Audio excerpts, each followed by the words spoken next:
ನಮಸ್ತೆ ಸ್ನೇಹಿತರೆ, ಇವತ್ತು ನಾವು ಕೌಟುಂಬಿಕ ವಿಘಟನೆಗೆ ಕಾರಣಗಳನ್ನು ತಿಳಿದುಕೊಳ್ಳುವ. ಇದು ಅನೇಕ ಪ್ರಶ್ನೆ ಪತ್ರಿಕೆಗಳಲ್ಲಿ ಬಂದಿರುವಂತಹ ಒಂದು ಮುಖ್ಯವಾದ ಪ್ರಶ್ನೆಯಾಗಿದೆ. ಕೌಟುಂಬಿಕ ವಿಘಟನೆ ಅಂದರೆ ಏನು? ಮುಖ್ಯವಾಗಿ ಒಂದು ಕುಟುಂಬದ ಸದಸ್ಯರುಗಳಲ್ಲಿ, ಮುಖ್ಯವಾಗಿ ಗಂಡ ಹೆಂಡತಿಯರ ನಡುವೆ ಪರಸ್ಪರ ವಿರೋಧಾತ್ಮಕವಾದ ಮನೋಭಾವನೆಗಳನ್ನು ಸೃಷ್ಟಿಸುವ ಸಂಘರ್ಷಯುಕ್ತವಾದ ಸನ್ನಿವೇಶವನ್ನು ಕೌಟುಂಬಿಕ ವಿಘಟನೆ ಅಂತ ಹೇಳ್ಬೋದು. ಗಂಡ ಹೆಂಡತಿಯರ ನಡುವೆ ಪರಸ್ಪರ ವಿರೋಧವಾಗುವಂಥದ್ದು, ಅವರು ದೂರವಾಗುವಂಥದ್ದು, ತೃಪ್ತಿ ಇಲ್ಲದೆ ಇರುವಂಥದ್ದು, ವೈಯಕ್ತಿಕವಾಗಿ ತೀವ್ರತರವಾದ ಅಸಂತೃಪ್ತಿಯನ್ನು ಹೊಂದಿದವರಾಗಿದ್ದು, ವಿವಾಹದ ಕುರಿತಾದ ಭವ್ಯ ಕಲ್ಪನೆಗಳು ಅವರ ದೃಷ್ಟಿಯಲ್ಲಿ ಕೇವಲ ಭ್ರಮೆ ಎನ್ನಿಸಿಕೊಳ್ಳುವಂಥದ್ದು. ಈ ರೀತಿಯಾಗಿ ವಿಚ್ಛೇದನೆಯನ್ನು ಹೊಂದಿರುವಂಥದ್ದು, ಪರಿತ್ಯಜನೆಯನ್ನು ಮಾಡುವಂಥದ್ದು, ಇದೆಲ್ಲವೂ ಕೂಡ ಕೌಟುಂಬಿಕ ವಿಘಟನೆಯಾಗಿರ್ತದೆ. ಈ ಕೌಟುಂಬಿಕ ವಿಘಟನೆಗೆ ಕಾರಣವಾಗಿರುವಂಥ ಅಂಶಗಳ ಬಗ್ಗೆ ನಾವು ಇವತ್ತು ನೋಡ್ಕೊಂಡು ಹೋಗೋಣ. ಏನೆಲ್ಲ ಕಾರಣಗಳಿದೆ ಕೌಟುಂಬಿಕ ವಿಘಟನೆ ಆಗಲಿಕ್ಕೆ? ಒಂದು ಕುಟುಂಬದಲ್ಲಿ ಗಂಡ ಹೆಂಡತಿಯರು ದೂರ ಆಗಲಿಕ್ಕೆ ಮುಖ್ಯವಾಗಿರುವಂತಹ ಕಾರಣಗಳೆಂದರೆ, ಮೊದಲನೇದಾಗಿ ವೈಯಕ್ತಿಕ ಕಾರಣಗಳು, ವೈಯಕ್ತಿಕ ಕಾರಣಗಳು ಹಾಗೂ ಎರಡನೇದಾಗಿ ಅವೈಯಕ್ತಿಕ ಕಾರಣಗಳು ಅಥವಾ ಆರ್ಥಿಕ, ಸಾಮಾಜಿಕ ಮತ್ತು ಸಾಂಸ್ಕೃತಿಕ ಕಾರಣಗಳು ಕೂಡ ಆಗಿರ್ತದೆ. ವೈಯಕ್ತಿಕ ಕಾರಣಗಳು ಮತ್ತು ಅವೈಯಕ್ತಿಕ ಕಾರಣಗಳೇ ಕೌಟುಂಬಿಕ ವಿಘಟನೆಗೆ ಕಾರಣವಾಗಿರುವಂಥ ಅಂಶಗಳು. ಮೊದಲನೇದಾಗಿ ನಾವು ವೈಯಕ್ತಿಕ ಕಾರಣಗಳನ್ನು ನೋಡುವ. ಏನೆಲ್ಲ ವೈಯಕ್ತಿಕ ಕಾರಣಗಳು ಬರ್ತದೆ? ಅದರಲ್ಲಿ 1, ರಮ್ಯ ಪ್ರಣಯದ ವಿಫಲತೆ. 2, ಸಂಘರ್ಷಣಾತ್ಮಕ ಸ್ವಭಾವ ವೈಚಿತ್ರ್ಯ. 3, ಜೀವನದ ತಾತ್ವಿಕತೆ. 4, ವೈಯಕ್ತಿಕ ನಡತೆಯ ಸ್ವರೂಪ ಅಥವಾ ವ್ಯಕ್ತಿಗತ ನಡತೆಯ ಸ್ವರೂಪ. 5, ಮನೋದೈಹಿಕ ದೌರ್ಬಲ್ಯಗಳು. 5 ಪಾಯಿಂಟ್ಸ್ ವೈಯಕ್ತಿಕ ಕಾರಣಗಳಲ್ಲಿ ನಾವು ಕಾಣ್ಬೋದಾಗಿದೆ. ಈ ವೈಯಕ್ತಿಕ ಕಾರಣ ಅಂದರೆ ಏನು? ಮೊದಲನೇದಾಗಿ ನಾವು ವೈಯಕ್ತಿಕ ಕಾರಣವನ್ನು ತಿಳಿದುಕೊಳ್ಳುವಂಥ ಸಂದರ್ಭದಲ್ಲಿ, ವೈಯಕ್ತಿಕ ಎಂಬುದು ಅವರವರ ಇಷ್ಟ. ಪತಿ ಪತ್ನಿಯರ ನಡುವಿನ ವೈವಾಹಿಕ ಸಂಬಂಧವು ದುರ್ಬಲಗೊಳ್ಳಲು, ಕುಸಿದು ಬೀಳಲು ಅವರದೇ ಆದ ವೈಯಕ್ತಿಕ ಕಾರಣ ಇರ್ತದೆ. ನಮ್ಮದೇ ಆದಂತಹ ಕಾರಣಗಳು ಏನು? ಈ ಕಾರಣಗಳು, ವಿವಾಹವು ಲೈಂಗಿಕ ಸಂಪರ್ಕ ಮಾತ್ರವಾಗಿರುವುದಿಲ್ಲ, ಮಕ್ಕಳನ್ನು ಪಡೆಯುವ ಸಾಧನವೂ ಮಾತ್ರವಲ್ಲ. ಇಬ್ಬರು ವ್ಯಕ್ತಿಗಳು ನಿರ್ದಿಷ್ಟವಾದ ಕಾರ್ಯಗಳನ್ನು ನೆರವೇರಿಸಲು ಏರ್ಪಟ್ಟ ಸಂಸ್ಥೆ. ಪತಿ ಪತ್ನಿಯರಲ್ಲಿ ಪ್ರೀತಿ ವಿಶ್ವಾಸಗಳಿದ್ದರೆ ಅವರಿಬ್ಬರ ವ್ಯಕ್ತಿತ್ವವು ವಿಕಾಸಗೊಳ್ಳುತ್ತದೆ. ಇದಕ್ಕೆ ಪ್ರತಿಯಾಗಿ ಒಬ್ಬರು ಇನ್ನೊಬ್ಬರನ್ನು ದ್ವೇಷಿಸಿದರೆ, ಸೇವಕರಂತೆ ಕಂಡರೆ ದುರಂತ ಉಂಟಾಗ್ತದೆ. ಇದೆಲ್ಲ ಕೂಡ ವೈಯಕ್ತಿಕ ಕಾರಣಗಳಿಗೆ ಬರ್ತದೆ.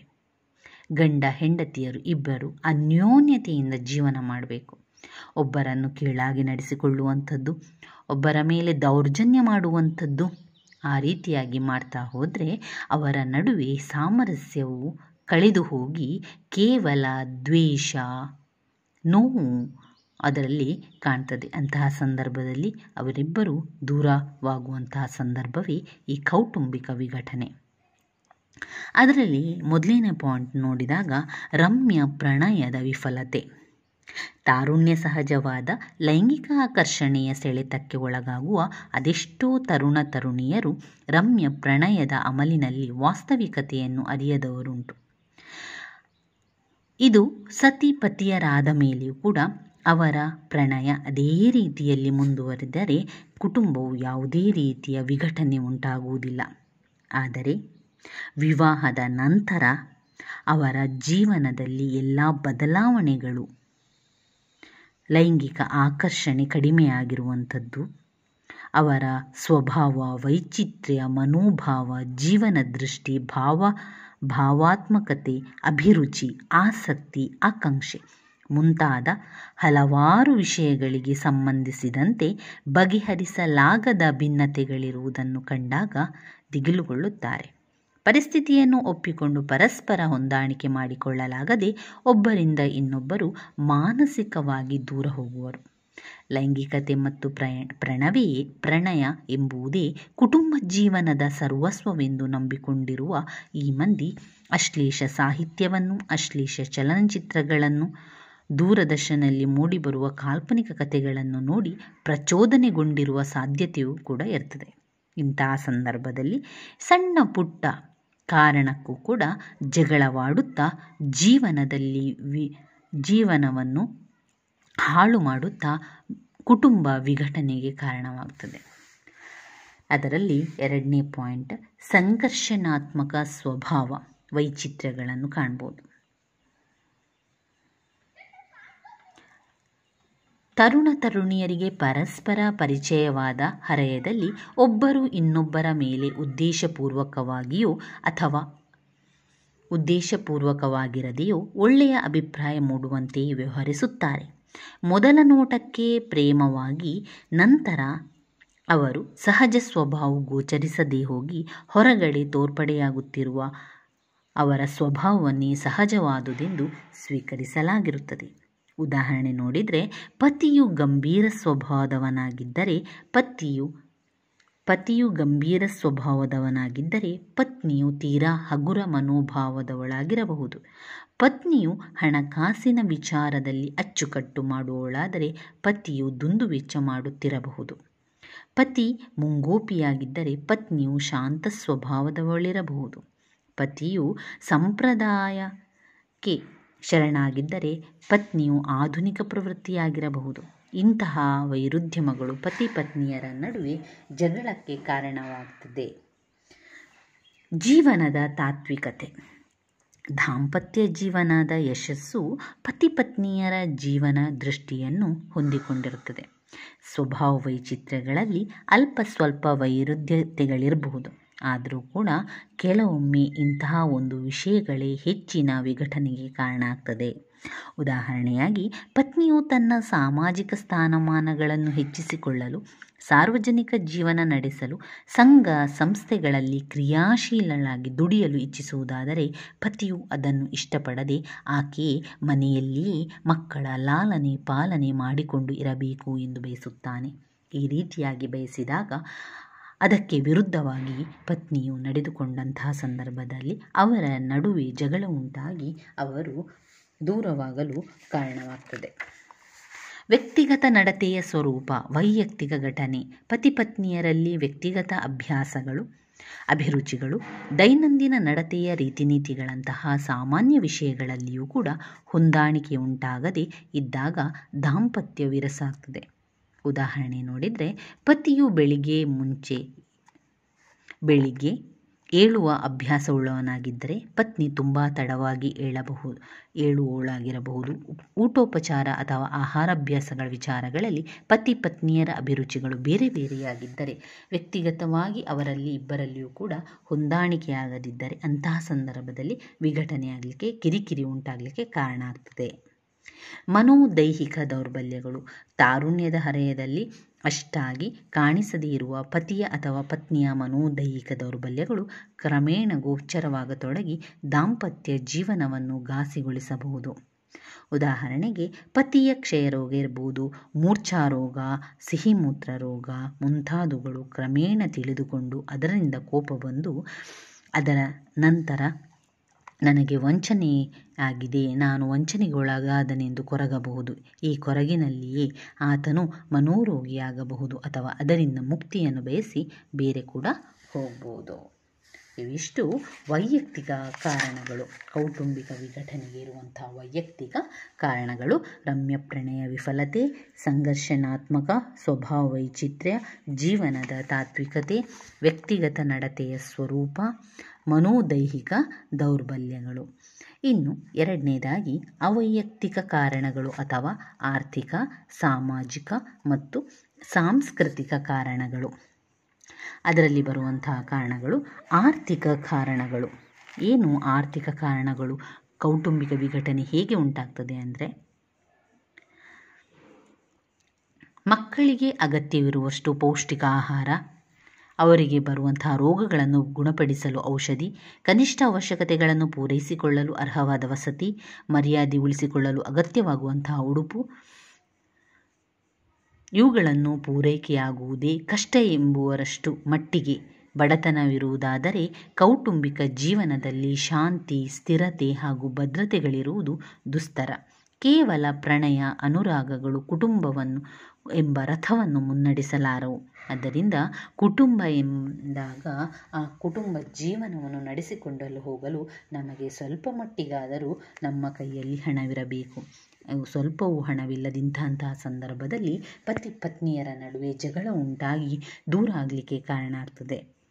ವ್ಯಾಪಾರೋದ್ಯಮಗಳಲ್ಲಿ ಉದ್ಭವಿಸಬಹುದಾದಂತಹ ನಷ್ಟ, ಇದರಿಂದ ವ್ಯಾಪಾರ ಉದ್ಯಮಗಳಲ್ಲಿ ಉದ್ಭವಿಸುವಂತಹ ನಷ್ಟಗಳಿಂದಾಗಿಯೂ ಕೂಡ ಪತಿ ಪತ್ನಿಯರ ನಡುವೆ ವಿರಸಗಳು ಉಂಟಾಗ್ತದೆ.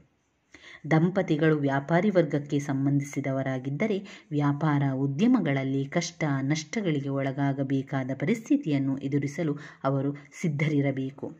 ಆದರೆ ವೈಭವಯುತವಾದ ಜೀವನವನ್ನು ನಡೆಸಿ ಅಭ್ಯಾಸವಾಗಿರುವಂತಹ ದಂಪತಿಗಳಿಗೆ ಇಂತಹ ಅನಿರೀಕ್ಷಿತವಾದಂತಹ ಒಂದು ಬಿಕ್ಕಟ್ಟಿನ ಪರಿಸ್ಥಿತಿಯನ್ನು ಎದುರಿಸುವುದು ಕಷ್ಟವಾಗಿ ಪರಸ್ಪರ ದೋಷಾರೋಪಣೆಯನ್ನು ಮಾಡಿ ಅವರ ಮಾನಸಿಕ ಶಾಂತಿ ಮತ್ತಷ್ಟು ಹಾಳು ಮಾಡಿಕೊಳ್ಳುವರು. ಸ್ತ್ರೀಯರ ಆರ್ಥಿಕ ಸ್ವಾತಂತ್ರ್ಯ. ಇಂದಿನ ಆಧುನಿಕ ಪರಿಸ್ಥಿತಿಯಲ್ಲಿ ಸ್ತ್ರೀಯರು ಕೂಡ ಉದ್ಯೋಗವನ್ನು ಮಾಡ್ತಾ ಇದ್ದಾರೆ. ಅನೇಕ ಕ್ಷೇತ್ರಗಳಲ್ಲಿ ಅವರು ಮುಂದೆ ಬರ್ತಾ ಇದ್ದಾರೆ. ಮಕ್ಕಳ ಲಾಲನೆ ಪಾಲನೆಯ ಭಾರದ ಜೊತೆಗೆ ತಾವು ದುಡಿಯುವ ಕಚೇರಿ ಕಾರ್ಯಗಳಲ್ಲಿಯೂ ತಮ್ಮ ಪಾಲಿನ ಜವಾಬ್ದಾರಿಯನ್ನು ನಿರ್ವಹಿಸಬೇಕಾದ ಅನಿವಾರ್ಯತೆ ಕೂಡ ಅವರಿಗೆ ಇರುತ್ತದೆ. ಈ ತೆರನಾದ ದುಡಿತ ಮಹಿಳೆಯರ ಮೇಲೆ ಭಾರೀ ಒತ್ತಡವನ್ನು ತರುತ್ತಿದ್ದು ಅವರ ದಾಂಪತ್ಯದ ಸಂಬಂಧದಲ್ಲಿ ಕಿರಿಕಿರಿಯನ್ನುಂಟು ಮಾಡುತ್ತಿದೆ. ಆರ್ಥಿಕ ಸಂಪಾದನೆಯಿಂದ ಮಹಿಳೆಯರಲ್ಲಿ ಮೂಡಬಹುದಾದ ಆರ್ಥಿಕ ಸ್ವಾವಲಂಬನೆ ಹಾಗೂ ಸ್ವಾತಂತ್ರ್ಯದ ಮನೋಭಾವವನ್ನು ಪುರುಷರು ಇಷ್ಟಪಡದಿರಬಹುದು. ಹಣಕಾಸಿನ ಖರ್ಚು ವೆಚ್ಚ ಉಳಿತಾಯಗಳಿಗೆ ಸಂಬಂಧಿಸಿದಂತೆ ಅವರಲ್ಲಿ ಪರಸ್ಪರ ಕಲಹ ಉಂಟಾಗಬಹುದು. ಗಂಡನ ಅಂತಸ್ತು ಹಾಗೂ ಸಂಪಾದನೆಗಿಂತಲೂ ಹೆಂಡತಿಯ ಅಂತಸ್ತು ಹಾಗೂ ಸಂಪಾದನೆ ಅಧಿಕವಾಗಿದ್ದಾಗಲೂ ಈ ತೆರನಾದ ಕಲಹ ಉಂಟಾಗುವ ಸಾಧ್ಯತೆ ಇರುತ್ತದೆ.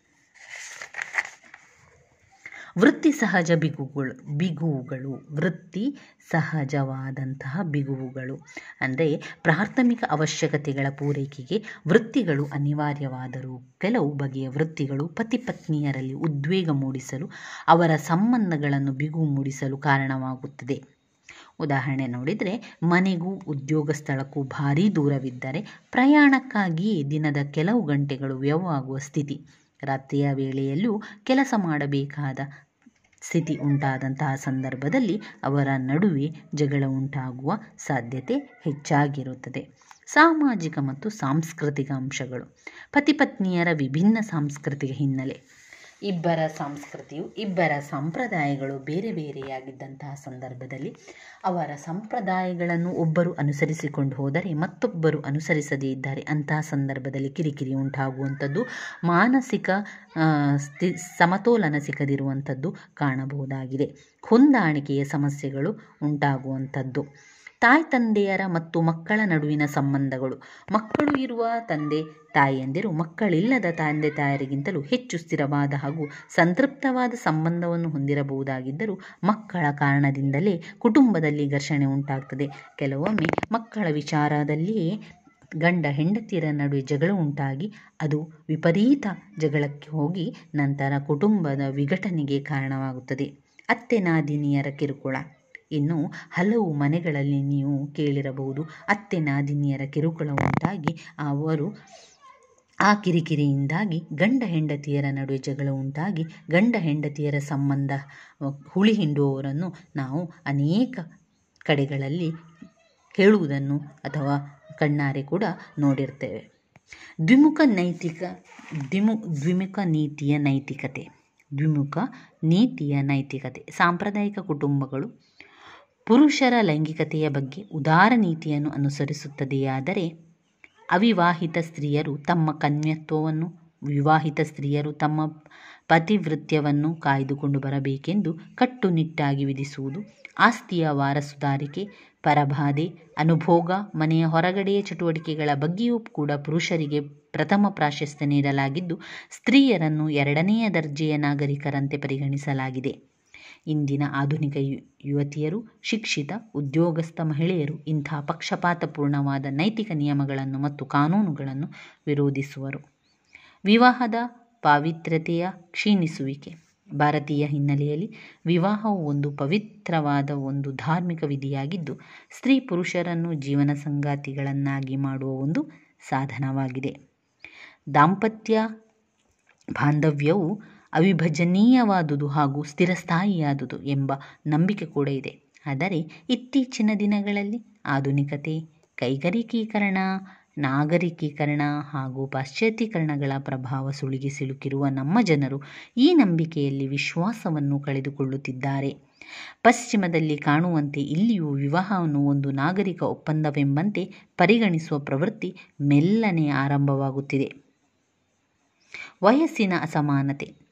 ಗಂಡ ಹೆಂಡತಿಯರ ವಯಸ್ಸಿನಲ್ಲಿ ಅಗಾಧವಾದ ಅಂತರವಿದ್ದಲ್ಲಿ ಅವರ ನಡುವೆ ಹೊಂದಾಣಿಕೆಯ ಸಮಸ್ಯೆ ತಲೆದೋರಿ ಅವರ ದಾಂಪತ್ಯ ಜೀವನದಲ್ಲಿ ಬಿರುಕು ಕಾಣಿಸಿಕೊಳ್ಳಬಹುದು.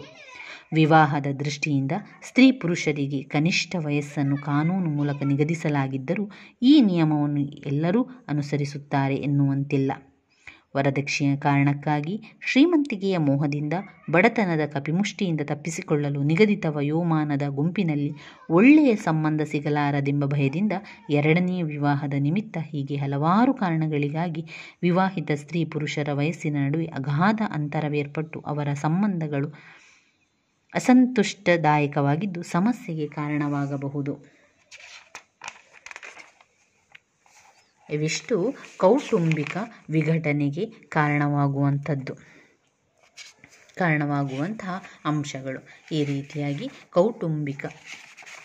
ರೀತಿಯಾಗಿ ಈ ಕುಟುಂಬದ ವಿಘಟನೆ, ಕೌಟುಂಬಿಕ ವಿಘಟನೆಗೆ ಕಾರಣವಾಗುವಂತಹ ಅಂಶಗಳಾಗಿ ವೈಯಕ್ತಿಕ ಕಾರಣಗಳು ಹಾಗೂ ಅವೈಯಕ್ತಿಕ ಕಾರಣಗಳು ಅಥವಾ ಆರ್ಥಿಕ, ಸಾಮಾಜಿಕ, ಸಾಂಸ್ಕೃತಿಕ ಕಾರಣಗಳನ್ನು ನಾವು ನೋಡಿರ್ತೇವೆ. ನನ್ನ ವಿಡಿಯೋಸ್ ಎಲ್ಲ ಇಷ್ಟ ಆಗಿದ್ದರೆ ಲೈಕ್ ಕೊಡಿ, ಶೇರ್ ಮಾಡಿ, ಸಬ್ಸ್ಕ್ರೈಬ್ ಮಾಡಲಿಕ್ಕೆ ಮರಿಬೇಡಿ ಸ್ನೇಹಿತರೆ. ಧನ್ಯವಾದಗಳು.